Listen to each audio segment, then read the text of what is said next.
Hola a todos, bienvenidos a un nuevo episodio de Píldoras Financieras. Hoy este episodio es la continuidad del episodio que presentamos hace 8 días, donde hablamos acerca de los indicadores y conceptos económicos que posiblemente no entendemos y que vemos que hablan en noticias, en reportes y demás, y no llegamos a entender qué tanto impacto tiene entre nuestras finanzas y nuestra vida financiera. Así que esta es la segunda parte de esos indicadores y hoy vamos a abordar 3 indicadores o 3 conceptos interesantes que eso sí estamos seguros que uno se hace mil enredos a la hora de escucharlos en las noticias. Aquí se los vamos a aclarar un poco y también les vamos a mencionar qué impacto puede tener en sus finanzas. Vamos a hablar del grado de inversión, del riesgo país y del déficit fiscal.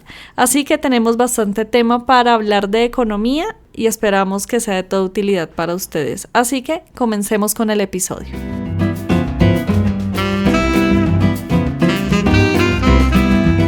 Alison, un saludo para ti y para todos nuestros oyentes, dándole la bienvenida a este capítulo donde vamos a tocar 3 temas muy importantes que resultan ser supremamente útiles y valiosos a la hora de entender las noticias económicas, de entender la actualidad, de entender nuestro entorno y sobre todo de comprender por qué estos 3 conceptos que vamos a desarrollar son importantes y se deben analizar con cuidado.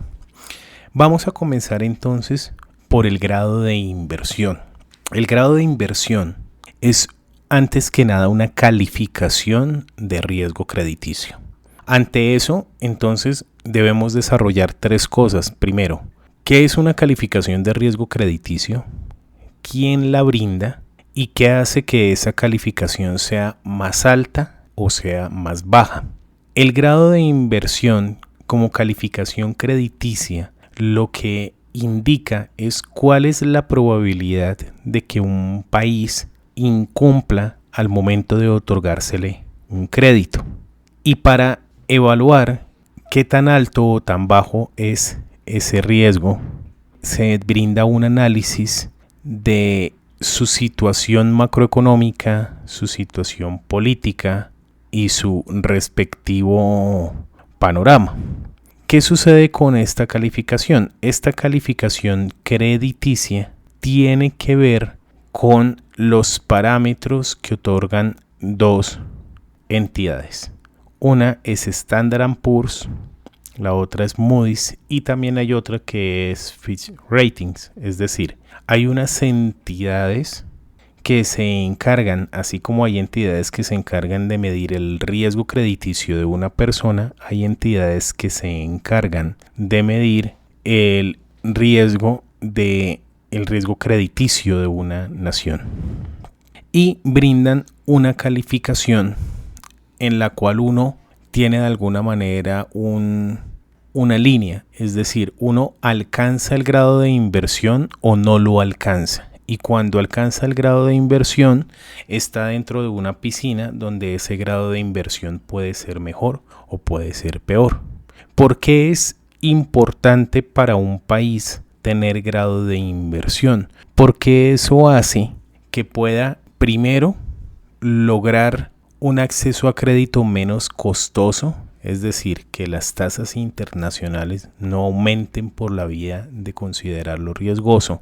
Y segundo, porque por esa vía le permite que en caso que requiera endeudarse para lograr ciertos proyectos, lo pueda hacer con un costo de oportunidad más bajo.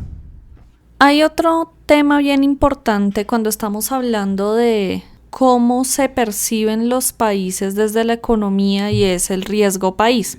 El riesgo país está relacionado en entender cómo las condiciones económicas, sociales, políticas e incluso condiciones geográficas y naturales pueden impactar la estabilidad de un país y pueden impactar, aquí entre comillas, la imagen de un país respecto al mundo. Es decir, cómo los inversionistas y cómo las otras economías perciben que está la situación en un país. Y eso se califica o se le da una calificación, sí, de riesgo de cómo está un país. Entonces, les voy a poner un ejemplo.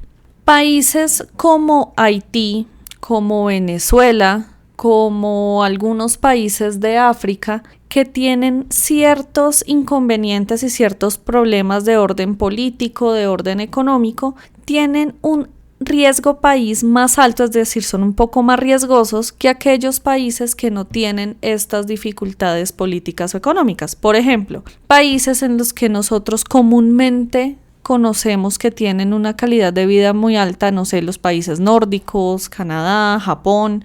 Todos estos países tienen un riesgo país más bajo porque sus condiciones políticas, económicas, sociales y ambientales son un poco más tranquilas respecto a otros países, y eso hace que los inversionistas se vean tentados o busquen invertir en este tipo de países porque los riesgos son bajos y sus inversiones no se van a ver perjudicadas por esos eventos que puedan ocasionar en estos países.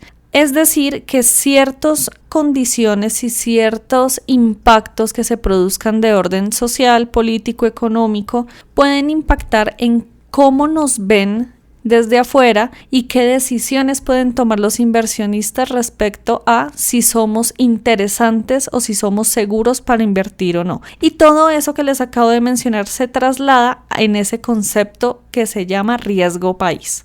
Efectivamente, Alison, y yo creo que aquí hay dos valores agregados importantes que son los que queremos transmitir en este programa, en este podcast.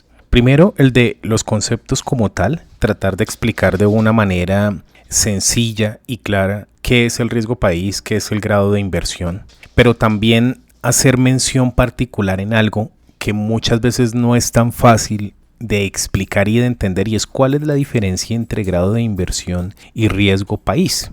Hay muchas, y desde el punto de vista técnico de cómo recibes tú el grado de inversión, de cómo se entiende el riesgo país, de cómo se mide, cosas que nosotros tratamos de no tocar aquí para no hacer denso el episodio, se pueden encontrar muchísimas diferencias, pero creo que podemos establecerlo de esta manera. El riesgo país se refiere al riesgo percibido por los inversionistas en un país en particular, mientras que el grado de inversión es una calificación que indica la capacidad de un país para cumplir con sus obligaciones financieras y su nivel de riesgo percibido por las agencias de calificación crediticia. Entonces, la valoración general de los inversionistas se asocia con el riesgo país. El concepto de las calificadoras se asocia con el grado de inversión. Es un buen punto de partida para irlo entendiendo y para irlo leyendo de manera adecuada.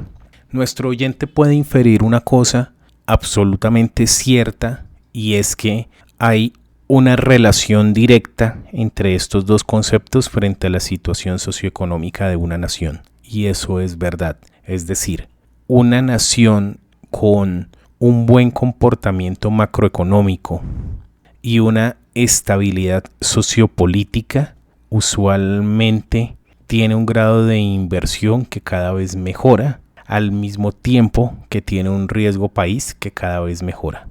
Y cuando desmejora el riesgo país, también es usual que tienda a desmejorar el grado de inversión.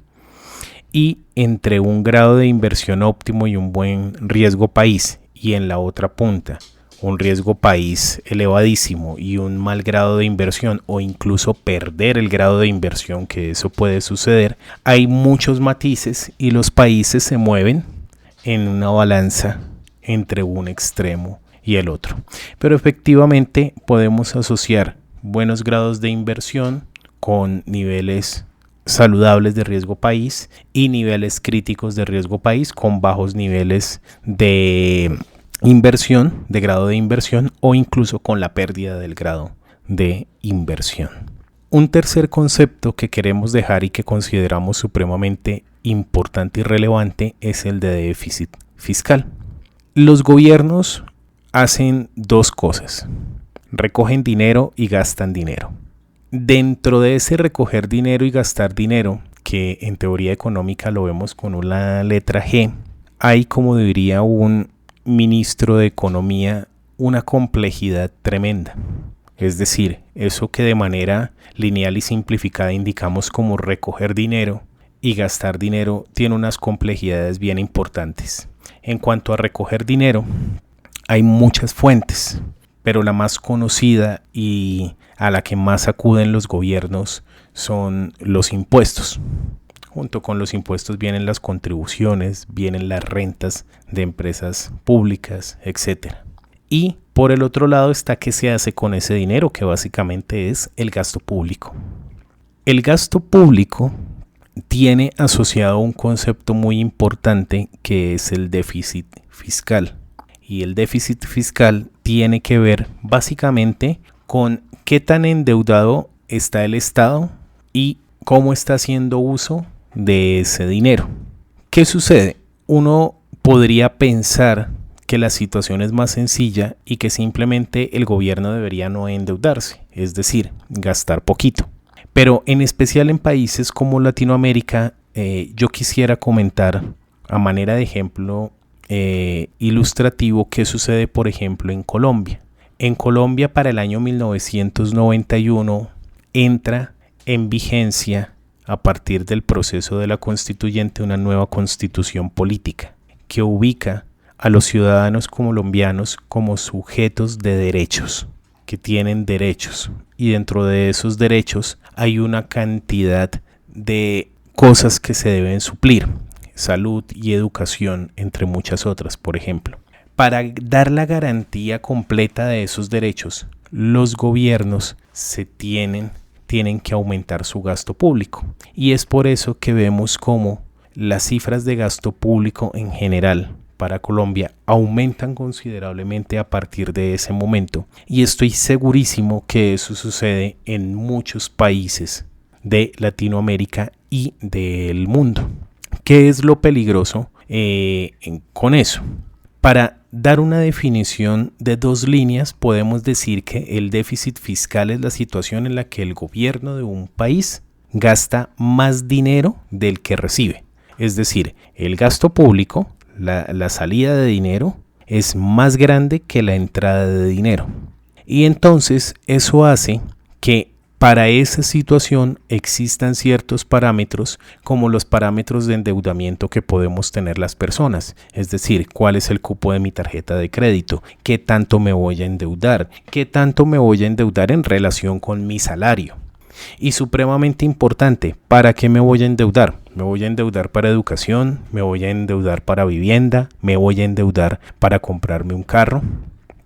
La relación entonces es la misma y resulta que los límites terminan dependiendo muchas veces de las situaciones que tenemos que atender, de las situaciones que tenemos enfrente. Por ejemplo, durante el periodo de pandemia, el déficit fiscal de la mayoría de países del mundo aumentó, básicamente porque los gobiernos tuvieron que salir a atender urgencias socioeconómicas que iban más allá de la estricta emergencia de salud y que todos en el día a día de la pandemia pudimos verlo.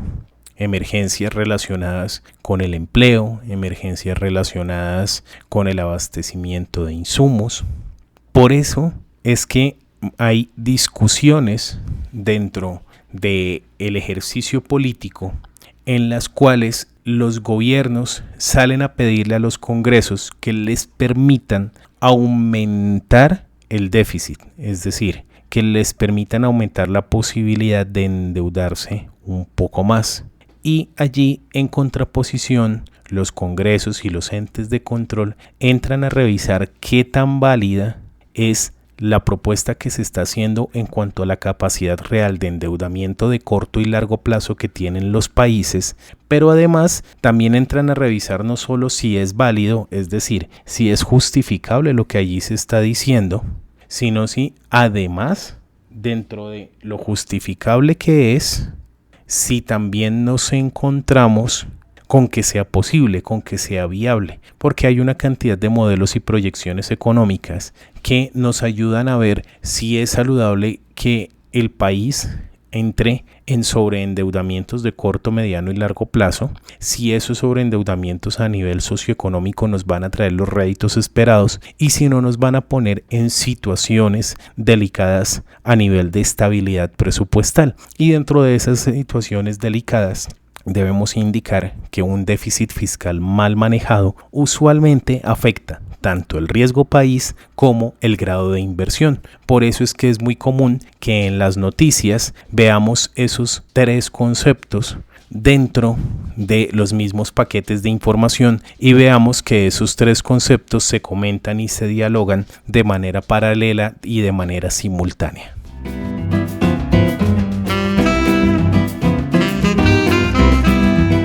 Y listo, ese era el episodio que teníamos para el día de hoy. Esperamos que les haya gustado. Como ven, estos tres conceptos eran un poco más complejos. Sin embargo, lo que les queremos dejar de tarea es que si tienen más conceptos o más indicadores o más términos económicos que ustedes no entiendan o quieran que les expliquemos mucho mejor con ejemplos y un poco más sencillos que lo que normalmente nos dicen en las noticias o encontramos en internet, déjennos esa información en los comentarios y con eso vamos a hacer más episodios. Gracias por llegar hasta acá. Esperamos que les haya gustado el episodio de hoy. Les mandamos un abrazo gigante y nos escuchamos en el siguiente episodio. Que tengan un lindo día. Y hasta aquí el episodio de hoy. Ten en cuenta que cada semana tendremos un nuevo episodio. No olvides suscribirte y compartir este podcast con el universo. Síguenos en Facebook, Instagram y en el canal de YouTube como Cuidando Mis Finanzas y en Twitter como @yocuidofinanzas. Y visitar www.cuidandomisfinanzas.com. También escríbenos qué temas quieres que abordemos en los próximos episodios. Y nosotros nos encontramos en un próximo episodio.